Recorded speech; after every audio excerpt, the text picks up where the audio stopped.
네, 오늘 우리는 우리 삶의 근간을 뒤흔드는 매우 불편하지만 영광스러운 주님의 초대를 마주하고 있습니다. 옛날부터 우리 정서에는 부조공책이다라고 하는 것이 있었어요. 어느 집 자녀 결혼식에 내가 얼마를 했는지, 또 장례식에는 얼마나 보냈는지를 꼼꼼하게 적어두었죠. 그것은 단순히 돈의 기록이 아니라 내가 이만큼 정성을 보였으니까 나중에 우리 집에 일이 생겼을 때 저 집이 우리를 외면하지 않겠지라고 하는 상호 부조의 마음이고, 또 험난한 세상을 살아내기 위한 최소한의 안전장치였습니다.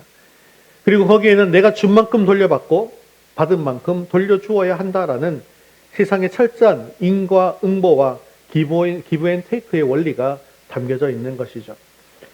그런데 우리는 태어날 때부터 이런 보상심리 속의 세계 속에서 던져지고 살아가고 있습니다. 내가 잠을 줄여가면서 공부한 시간만큼 성적이 나와야 한다라고 하는 학생들은 보상심리 속에 살아가죠.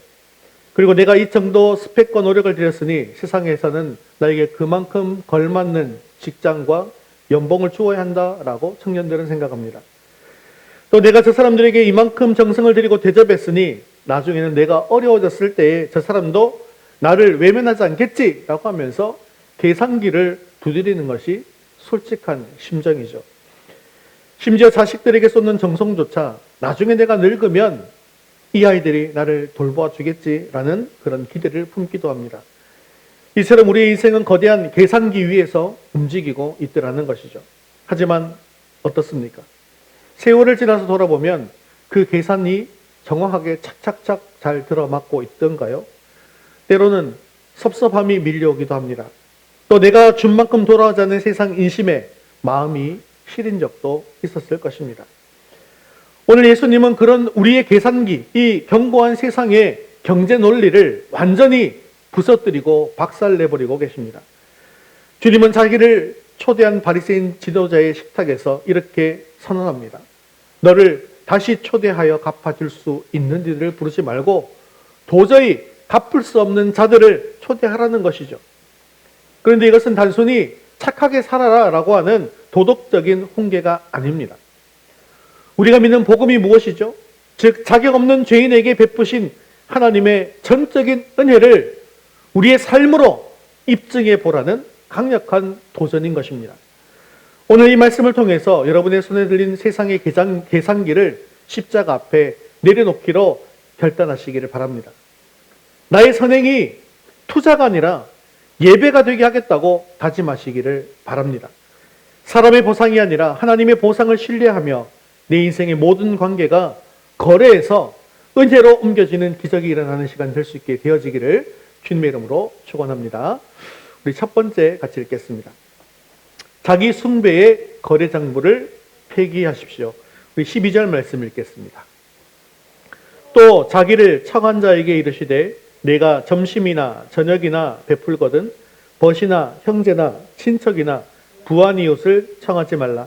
두렵건대 그 사람들이 너를 도로 청하여 내게 갚음이 될까 하노라.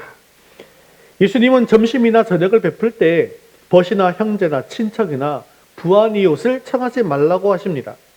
그런데 이 말씀은요, 가족을 사랑하지 말라거나 친구를 멀리하라고 하는 그런 비상식적인 명령이 아니십니다.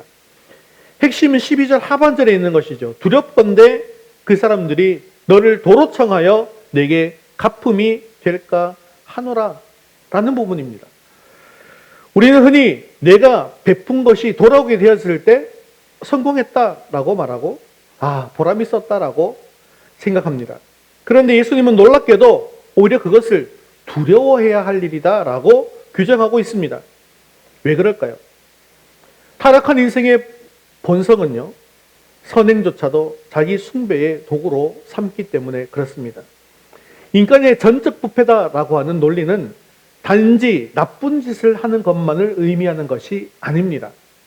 선한 일을 하면서도 그 목적이 나의 의로움이나 나의 평판이나 나의 미래를 위한 투자에 머물러 있다고 한다면 그것은 결코 하나님을 섬기는 것이 아니라 나 자신을 우상 숭배하는 것이다라는 것입니다. 내가 누군가에게 대접하고 그 사람이 나에게 더 좋은 것으로 갚게 되어지는 그 순간 그 관계는 하나님의 은혜가 머무를 자리가 없는 비즈니스로 정산이 완료되고 만나는 것이죠. 이에 대해서 예수님은 마태복음 6장 2절에 이렇게 말씀하고 있습니다. 그러므로 구제할 때 외식하는 자가 사람에게서 영광을 받으려고 회당과 거리에서 하는 것 같이 너희 앞에 나팔을 불지 말라. 진실로 너희에게 이르노니 그들은 자기 상을 이미 받았느니라. 이 말씀처럼 사람에게 영광을 받으려고 나팔을 부는 자는 이미 자기 상을 다 받은 것입니다. 땅에서 이미 정산을 다 받았으니 이제 하늘에서 받을 정산은 없다는 것이죠. 우리는 누군가에게 호의를 베풀고 나서 상대방의 반응이 신통치 않으면 금세 서운해하고 맙니다. 야, 내가 저 사람한테 어떻게 했는데 나에게 이럴 수가 있는 것이냐? 내가 그 집 경조사를 다 챙겼는데 왜 우리 집의 일에는 얼굴도 안 내비치는 거지? 이 서운함의 실체는 무엇입니까? 내가 베푼 그것이 순수한 사랑이 아니라 투자였다라고 하는 확실한 반증이 되는 것입니다. 내가 투자했는데 배당금이 돌아오지 않으니까 화가 나는 것이죠. 심지어 우리는 하나님과라도 거래하려고 한다는 것입니다. 하나님, 제가 이만큼 헌금하고 이만큼 봉사했으니 제약비를 열어주셔야죠. 그런데요, 이것은 신앙이 아니라 거래라는 것이죠. 물론 다 그런 것은 아니지만 하나님께서는 우리가 마음을 다해서 헌금을 드리면, 헌신하면 축복해 주십니다. 하지만 우리는 그런 보상 심리를 가지고 그렇게 해서는 안 된다는 것이죠. 이것은 우리가 서원을 할 때도 마찬가지입니다. 이 서원이라고 하는 것은 자신의 입술을 통해서 하나님께 자신을 바치는 행위를 뜻하는 것이죠. 즉, 하나님과 인간 사이의 약속을 의미합니다. 사람과 사람 사이의 약속도 매우 중요합니다. 만일 약속을 지키지 않는다고 한다면 그 사람은 신의를 잃어버리고 말죠. 그리고 그것이 몇 번 반복되면 아예 그 사람의 말에는 귀를 기울이지 않게 되어지는 것입니다. 사람과 사람 사이의 약속도 이렇게 중요한데 하물며 하나님과 인간의 약속이 가지고 있는 중요성은 얼마나 큰지 말로 하지 않아도 알 수 있는 것이죠. 그래서 이 성경은요, 이 서원에 대해서 개인에게 전적으로 맡기고 그의 자율적인 선택에 의해서 행하게 하고 있는 것입니다. 다만 하나님은 하나님께 자원해서 드리는 약속이나 서원을 기뻐하시죠. 그리고 그 자발적인 마음을 귀하게 여기신 것입니다. 그럼에도 불구하고 이 서원이라고 하는 것을 하나님과의 계약이나 거래로 보는 사람이 있습니다. 코앞에 닥친 그 상황의 위험한 위기를 피하고자 무리한 서원을 남발하고 상황이 바뀌면 곧 잊어버리는 무책임한 행동을 하더라는 것이죠. 한 부인이 다리를 건너고 있는데 이 다리가 바람이 심하게 불어서 요동치기 시작했습니다. 이 부인은 하나님께 기도했어요. 하나님, 무사히 건너게 해주시면 10만 원을 헌금으로 바치겠습니다. 부인은 그래서 큰 위기를 모면했습니다. 그리고 다리 끝에 거의 다 다르게 되었어요. 근데 그때 딴 생각이 드는 것이죠. 10만 원은 너무 많으니까 5만 원만 할까? 아니, 1만 원만 해도 괜찮지 않을까? 그때 갑자기 다리가 심하게 다시 요동치기 시작했습니다. 그러자 깜짝 놀란 여인이 비명을 지르면서 이렇게 이야기했다고 합니다. 하나님, 농담 한마디 한 거 가지고 너무하신 거 아닙니까? 서원은요, 하나님께 받은 은혜가 너무 커서 보답하는 마음으로 하는 것이지 하나님을 협박하거나 거래하기 위해서 하는 것이 아니라는 겁니다.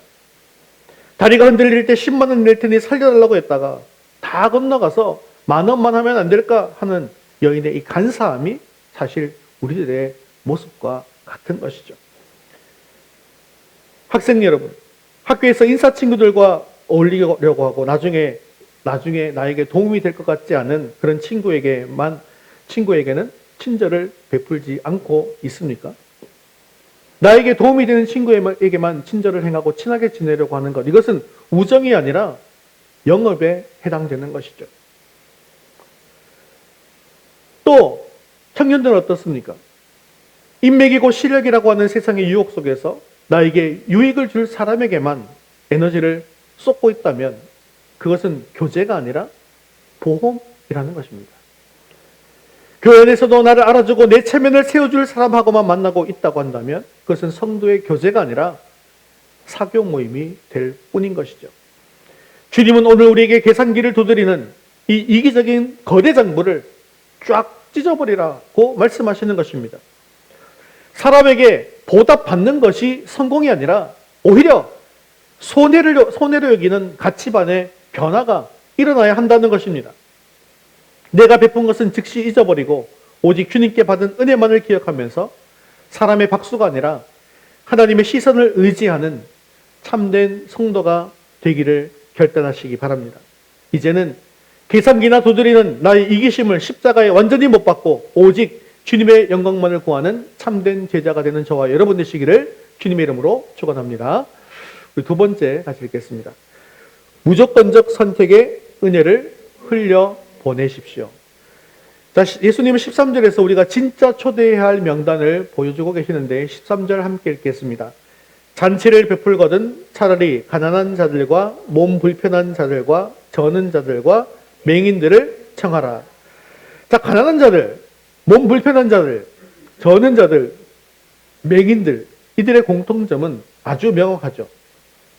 잔치에 초청받을 자격이 전혀 없을 뿐만 아니라 무엇보다도 이 사람들은 초대를 받아도 주인의 호의에 보답할 능력이 0%인 사람입니다.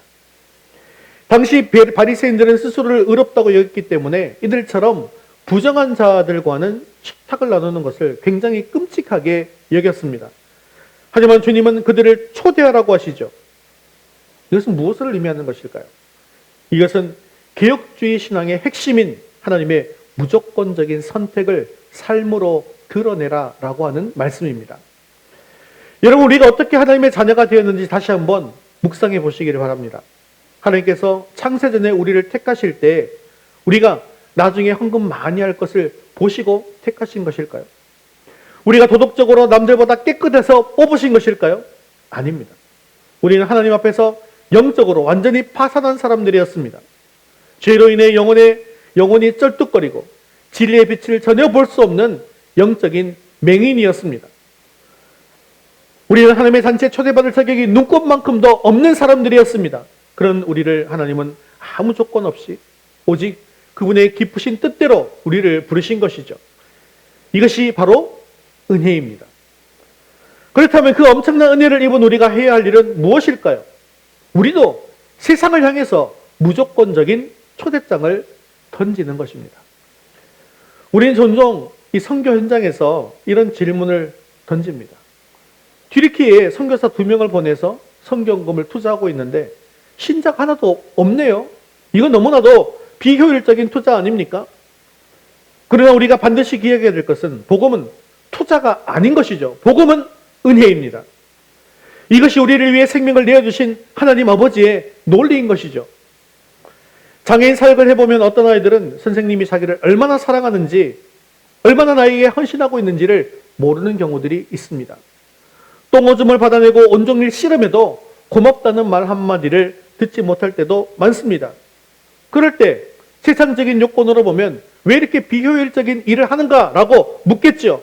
그러나 주님은 이렇게 말씀하십니다. 아니다. 그것이 바로 내가 너희를 사랑한 방식이라고. 사랑하는 성도 여러분, 여러분의 학교와 일터에서 가장 연약한 자, 아무도 말 걸어주지 않는 자, 나에게 고맙다는 말조차 제대로 하지 못할 정도로 자존감이 무너진 그 사람에게 먼저 다가가시기를 바랍니다. 그것이 십자가의 흔적을 가진 사람들의 모습이라는 것이죠. 사회적 지위나 경제적 수준이 낮은 이들을 향해서 여러분의 마음의 문을 여시기를 바랍니다. 나에게 아무런 사회적 유익을 줄 수 없는 이들을 위해서 여러분들의 물질을 흘려보내시고 시간을 흘려보내시기를 바랍니다. 미국에 있는 그들은 무언가 매우 특별하게 말하고 싶을 때 애플파이 같다라고 이야기한다고 합니다. 또 미국의 가장 큰 도시인 뉴욕을 부를 때에도 가장 큰 사과라고 한다고 하죠. 이처럼 미국에서 사과라고 하는 것은 매우 미국적이고 매우 특별한 것입니다.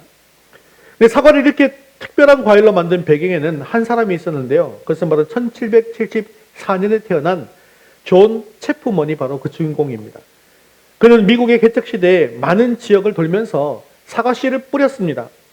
그 이유는요, 현재 자신을 위해서가 아니라 다음 세대의 미국인들이 배고픔 때문에 고통받지 않게 하기 위한 배려심이었던 것이죠. 사람들은 그를 조니 애플시드라고 하는 별명으로 불렀습니다.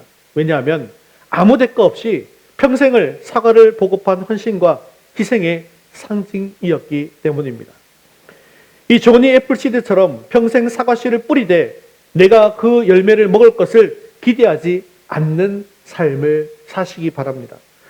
조건 없는 사랑을 통해서 오히려 세상을 부끄럽게 만들고 오직 하나님의 영광만을 드러내는 은혜의 통로가 되기를 간절히 바랍니다. 우리가 이 땅에서 자격 없는 자들을 초대할 때, 세상은 비로소 하나님은 정말로 살아계시는구나 라는 것을 외치게 되는 것입니다. 은혜를 아는 사람답게 갚을 길 없는 자들을 위해서 식탁을 기꺼이 내어드리는 삶을 사는 저와 여러분 되심으로 주님의 칭찬을 받게 되어지기를 주님의 이름으로 축원합니다. 우리 세 번째 같이 읽겠습니다. 의인들의 부활이라는 영원한 상급을 신뢰하십시오. 자, 마지막 14절에는 인간적인 계산으로는 도무지 이해할 수 없는 신비스러운 약속이 기록되어져 있습니다. 14절 같이 읽겠습니다. 그리하면 그들이 갚을 것이 없으므로 내게 복이 되리니 이는 의인들의 부활 시에 내가 갚음을 받겠음이라 하시더라. 아멘. 자, 오늘 말씀에는 놀랍게도 예수님은 보답을 받지 못하는 것이 오히려 복이다라고 말씀하고 있습니다. 왜 그럴까요? 우리가 사람에게 보답을 받지 못할 때 그 채무가 사라져버린 것이 아니라는 겁니다. 오히려 그 채무는 하나님께로 이전되기 때문입니다. 즉 하나님께서 친히 여러분들의 채무자가 되어주시겠다고 약속하고 있는 것이죠. 그런데 이것이 얼마나 놀라운 일입니까? 온 우주를 창조하신 하나님께서, 온 세상을 다스리시는 하나님께서 나에게 빚을 지시겠다라고 하고 있으니 말입니다. 그런데 바로 이것이 우리가 사람의 보상을 거절하고 하나님의 갚아주심을 기다려야 하는 결정적인 이유가 되는 것입니다. 한 소년이 사탄 가게의 화려한 쇼윈도 앞에 꼼짝하지 않고 앉아 있었습니다. 유리창 안에는 달콤한 초콜릿과 알록달록한 사탕들이 가득했습니다. 소년의 주머니에는 돈이 없었지만 그 아름다운 장면에서 눈을 뗄 수가 없었어요. 가게 주인은 이 소년이 오랜 시간 동안 그 사탕들을 갈망하는 모습을 지켜보다가 인자한 웃음을 지으면서 안으로 들어오라고 손질했습니다. 주인은 가장 맛있는 사탕이 든 유리병을 이 뚜껑을 열고 소년에게 말했어요. 얘야, 네가 먹고 싶은 만큼 한 주먹 가득 가져가렴. 나는 돈을 받지 않으마. 공짜란다. 그런데 이 소년은 가만히 서 있기만 했습니다. 주인이 여러 번 권하면서 부끄러워하지 말고 공짜니까 어서 가져가렴 이라고 했지만 소년은 사탕을 바라보기만 할 뿐 손을 넣지 않았습니다. 결국 주인은 허허 웃으며 직접 자기 큰 손을 유리병에 넣어서 사탕을 한 움큼 집어서 그 소년의 주머니가 넘치도록 사탕을 가득 채워주었습니다. 그제야 소년은 환하게 웃으며 주인에게 감사하다고 인사하고 가게를 나가게 되었습니다. 이 모습을 지켜보던 한 친구가 이렇게 물었어요. 야, 넌 왜 주인이 직접 가져가라고 할 때 안 가져가고 버티고 있었니? 혹시 넌 사탕이 받기 싫었니? 그때 소년이 웃으면서 이렇게 대답했습니다. 아니, 내가 직접 쥐는 것보다 주인 아저씨가 쥐어주는 게 훨씬 더 많을 줄 알고 있었거든. 아저씨 손이 내 손보다 훨씬 크잖아. 그렇습니다. 사랑하는 성도 여러분, 우리의 손은 매우 작습니다. 우리가 이 땅에서 좁은 내 계산기로 사람에게 받을 수 있는 보상은 고작 사탕 몇 알에 불과하더라는 것입니다. 내가 베푼 것을 즉시 그 사람에게 돌려받는 것은 그저 내 작은 손으로 사탕을 쥐는 것과 같습니다.